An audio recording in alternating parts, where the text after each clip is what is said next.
My husband and I were together through all this, and we made a few phone calls to people, and I guess my main concern was just making sure that my children were, how I was going to explain this to them. That was my very next thought, that it wasn't just about me, it was about the four of us.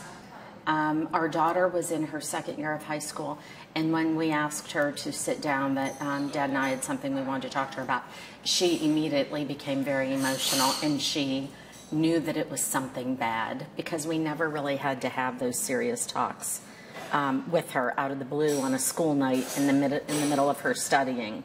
But I assured them that we were going to get the best care that we could, that I was going to do all the right things, everything I had to do, and that their job was to not miss a beat with their lives, to continue with their academics and their athletics and their clubs, and that would help me to heal and go on, seeing that their lives were not disrupted.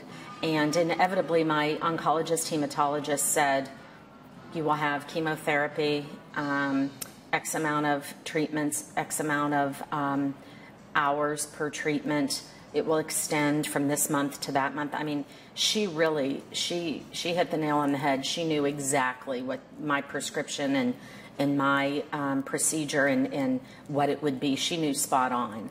So I never went into it blindly or wondering what was going to happen. I knew verbatim. The mastectomy itself, I didn't have a lot of pain from the mastectomy. The most discomfort I had was the tummy tuck, and how it was hard standing up straight. It was, I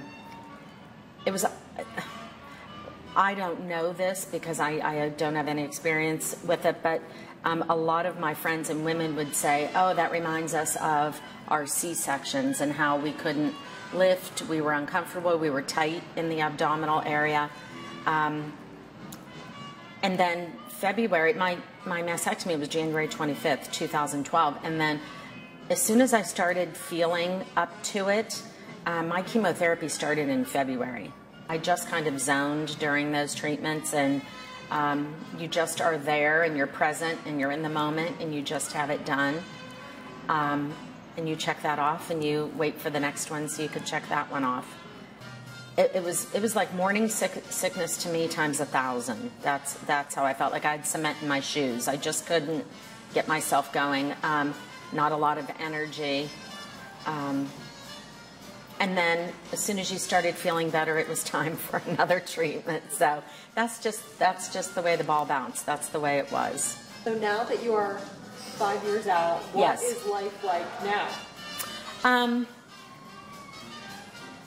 You know, that's a good question. I don't know. There are times now that I wonder if the other shoe is going to fall. Like, I guess I realized going through breast cancer that there are no guarantees in life. And I guess maybe I was naive prior to that, thinking that I had control over things, and I don't think any of us really does. But then I'm euphoric other times, and I think if I could do that, I could do anything.